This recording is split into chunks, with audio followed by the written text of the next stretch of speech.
नमस्कार बंधुरा 15 February 2024 supreme court इलेक्टोराल bond के असंवैधानिक घोषणा करे एर केना बेचा सम्पूर्ण निषिद्ध करेছে এবং নির্বাচন কমিশনকে ইলেকটোরাল বন্ড সম্পর্কিত সমস্ত ডেটা তাদের ওয়েবসাইটে পাবলিক করতে নির্দেশ দিয়েছে। এই নির্বাচনী বন্ডের মাধ্যমে এপ্রিল 2019 থেকে জানুয়ারি 2024 পর্যন্ত 5 বছরে প্রায় 12,000 কোটি টাকা এনক্যাশমেন্ট করা হয়েছে। এই চাঁদা হিসাবে নেওয়া ইলেকটোরাল বন্ডের মাধ্যমে সবচেয়ে বেশি লাভবান হয়েছে দেশের শাসক দল বিজেপি। আজকের এই এপিসোডে আমরা জানব ইলেকটোরাল বন্ড কি, কেন নিয়ে আসা হয়েছিল এই বন্ড, কেনই বা সুপ্রিম কোর্ট এই বন্ডকে অসাংবিধানিক ঘোষণা করে ব্যান করেছে, এছাড়াও এই বন্ডের মাধ্যমে কোন পার্টি কত টাকা পেয়েছে এবং কোন কোন কোম্পানি তা দিয়েছে সেটাও দেখে নেব আজকের এই এপিসোডে। শোনা যাচ্ছে এর মাধ্যমেই নাকি ভারতের সবচেয়ে বড় পলিটিক্যাল স্ক্যাম হয়েছে। ভিডিওটি দেখতে থাকুন, আই হোপ ইলেকটোরাল বন্ড সম্বন্ধে সবটুকু জানতে পারবেন। শেষে এটাও জানতে পারবেন এটা আসলে স্কিম নাকি স্ক্যাম।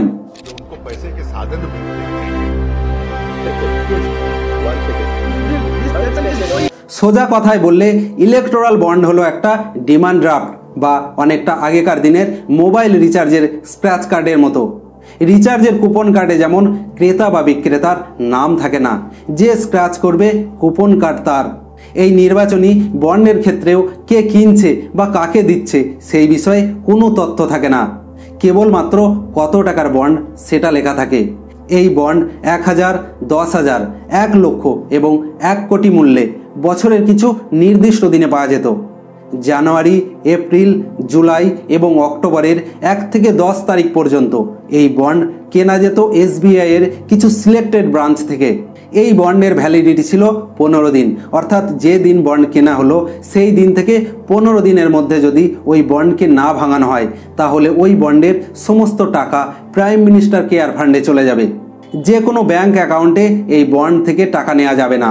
প্রত্যেকটি রাজনৈতিক দলের নির্বাচন কমিশন দ্বারা স্বীকৃত পার্টিকুলার একটি অ্যাকাউন্টেই এই ইলেকটোরাল বন্ড ভাঙানো যাবে। নির্বাচনী বন্ডে যেহেতু ক্রেতার কোনো তথ্য থাকে না, তাই রাজনৈতিক দলগুলো জানতেও পারতো না তাদেরকে কোন কোম্পানি বা কে চাঁদা হিসাবে এই বন্ড দিয়েছে। ইলেকটোরাল বন্ড কেনার জন্য ভোটার কার্ড, আধার কার্ড দিতে হতো, অর্থাৎ প্রপার KYC দিয়ে তবেই কেনা যেত এই বন্ড। আর এই সম্পর্কিত সমস্ত ডেটা থাকতো SBI এর কাছে। কেন নিয়ে আসা হয়েছিল ইলেকটোরাল বন্ড? যে কোনো রাজনৈতিক দল চালানোর জন্য যেমন অনেক কর্মীর দরকার হয়, ঠিক তেমনই প্রচুর টাকারও দরকার হয়। বিভিন্ন নির্বাচনের আগে তো আরও বেশি পরিমাণ টাকার প্রয়োজন হয়।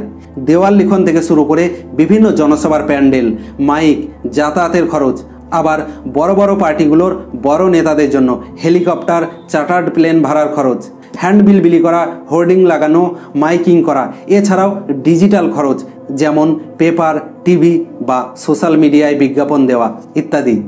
এছাড়াও ভোটের আগে পরে লোককে খাওয়ানো, কোথাও কোথাও আবার মদ বিলানো বা ক্যাশ হিসাবে ভোটারকে দেওয়া বা আন্ডার দ্য টেবিল ঘুষ দেওয়া। যাই হোক, এগুলো সব হিসাব বহির্ভূত, বাট যেগুলো হিসাবে দেখানো যায় তার জন্য তো প্রচুর টাকা চাই।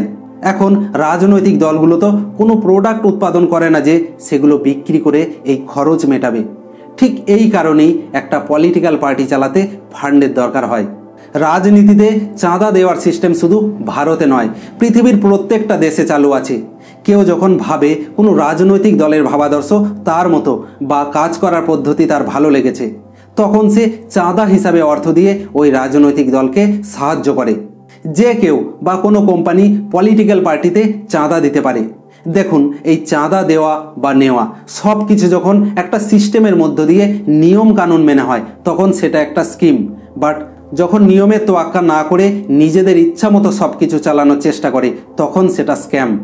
এতদিন যে টাকাটা ক্যাশ হিসাবে চাঁদা নেওয়া হতো সেটাই ডিজিটালভাবে অনলাইনে নেওয়ার জন্য 2018 সালে তৎকালীন অর্থমন্ত্রী অরুণ জেটলি এই ইলেকটোরাল বন্ডে নিয়ে আসেন।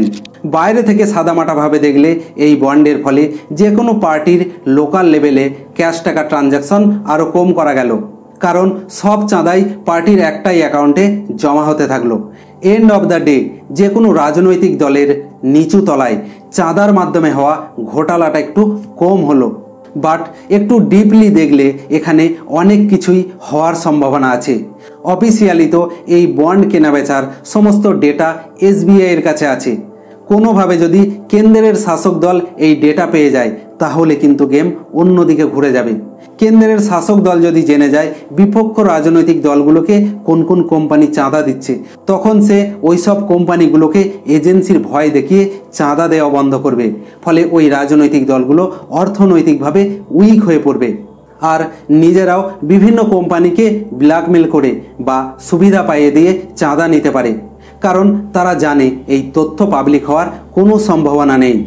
এডিআর অর্থাৎ অ্যাসোসিয়েশন ফর ডেমোক্রেটিক রিফর্মস এইসব আঁচ করে সুপ্রিম কোর্টে কেস করে ইলেকটোরাল বন্ড সম্বন্ধে তথ্য জানতে চায়। এডিআর হলো একটি সংগঠন যা নির্বাচন সংক্রান্ত খুঁটিনাটি বিষয়ে নজর রাখে।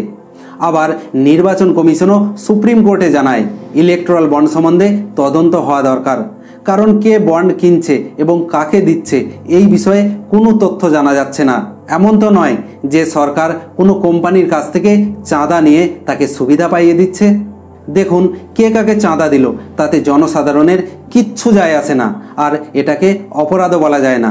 বাট সরকার যদি চাঁদার বিনিময়ে কোনো কোম্পানিকে কোনো প্রজেক্ট বা টেন্ডার পাইয়ে দেয় সেটা হলো অনেক বড় স্ক্যাম, কারণ ওই কোম্পানির প্রজেক্ট বা টেন্ডার পাওয়ার যোগ্যতা ছিল না। বাট ইলেকটোরাল বন্ড নামক ঘুষ দেওয়ার ফলে প্রজেক্ট বা টেন্ডারটি সে পায়। এতে করে ওই কোম্পানি দ্বারা নির্মিত প্রজেক্টটির কোয়ালিটি যে খারাপ হবে সেটা বলার অপেক্ষা রাখে না। সুপ্রিম কোর্টের প্রধান বিচারপতি জাস্টিস চন্দ্রচূড় সহ 5 বিচারকের ডিভিশন বেঞ্চে এই ইলেকটোরাল বন্ডের তদন্ত শুরু হয়। বিচারপতিরা সরকারের কাছে জানতে চায় নির্বাচনী বন্ড সংক্রান্ত তথ্য প্রকাশ করতে অসুবিধা কোথায়। সরকার পক্ষের আইনজীবী বলেন এই কেস অনেক সেন্সিটিভ।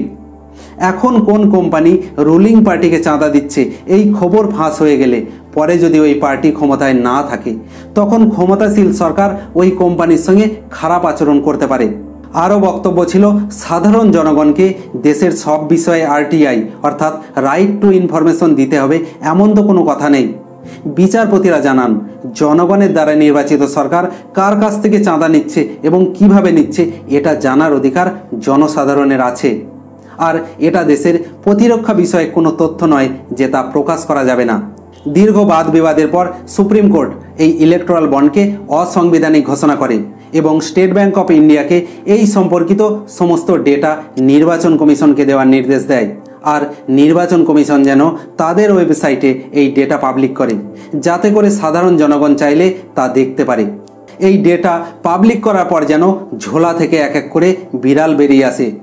আগে কোনো কোম্পানি তার লাভের ম্যাক্সিমাম 7.5%ই চাঁদা হিসাবে দিতে পারত, বাট এই ইলেকটোরাল বন্ডের মাধ্যমে যত খুশি দিয়েছে। এর আগে কোনো কোম্পানি তার রেভিনিউয়ের ম্যাক্সিমাম 10% দিতে পারত, বাট এই বন্ডের মাধ্যমে সেই নিয়মও মানা হয়নি। সবচেয়ে আশ্চর্যের খবর, কিছু এমন কোম্পানি আছে যারা লসে রান করছে, তারাও বন্ডের মাধ্যমে চাঁদা দিয়েছে। ভাবা যায়? দেশের জন্য সবচেয়ে উদ্বেগজনক হলো এর আগে ভারতের বাইরের কোনো দেশের চাঁদা অ্যাকসেপ্ট করা যেত না, সেটা ছিল সংবিধান বিরোধী। এর মূল কারণ হলো বাইরের কোনো দেশ হয়তো প্রচুর টাকা খরচ করে এদেশে তাদের পছন্দের পলিটিক্যাল পার্টির সরকার বানালো, তখন কি হবে? সরকার তো হবে এদেশের, বাট রিমোট কন্ট্রোল থাকবে সেই দেশের হাতে। ইলেকটোরাল বন্ডের ক্ষেত্রে বিদেশি কোনো কোম্পানি যার এদেশে কোনো ব্রাঞ্চ আছে সেও কিন্তু চাঁদা দিতে পারত। ইলেকটোরাল বন্ডের মাধ্যমে বিজেপির প্রাপ্ত চাঁদা সবচেয়ে বেশি, যা প্রায় 6060 কোটি। 1609 কোটি নিয়ে দ্বিতীয় স্থানে আছে টিএমসি। তৃতীয় স্থানে অবস্থিত কংগ্রেসের প্রাপ্ত চাঁদা 1421 কোটি। বিআরএস পেয়েছে 1214 কোটি। বিজেডির প্রাপ্ত 775 কোটি, ডিএমকের 639 কোটি, আম আদমি পার্টি পেয়েছে 65 কোটি। মোটামুটি কম বেশি সব দলই চাঁদা নিয়েছে, একমাত্র ব্যতিক্রম কমিউনিস্ট পার্টিজ, তারা ইলেকটোরাল বন্ড অ্যাকসেপ্ট করেনি। সবচেয়ে বেশি ডোনেট করা কোম্পানির মধ্যে আছে future gaming and hotel services company 1368 কোটি, Megha engineering and infrastructure limited 966 কোটি, কুইক সাপ্লাই চেন 410 কোটি, বেদান্তা 400 কোটি, হলদিয়া এনার্জি 377 কোটি। আরও ছোট বড় অনেক কোম্পানি আছে এই দাতার তালিকায়। এবার আপনিই বলুন এটি স্কিম নাকি স্ক্যাম? এই সম্বন্ধে আরও অনেক ডেটা আছে, বাট এখন বলতে গেলে ভিডিও অনেক বড় হয়ে যাবে। যদি আপনারা জানতে চান অবশ্যই কমেন্ট করুন, তাহলে এর সেকেন্ড পার্ট নিয়ে আসবো, সেখানে আরও ডিপলি আলোচনা করা যাবে। Please like, share and subscribe this channel. Thank you so much. Have a good day.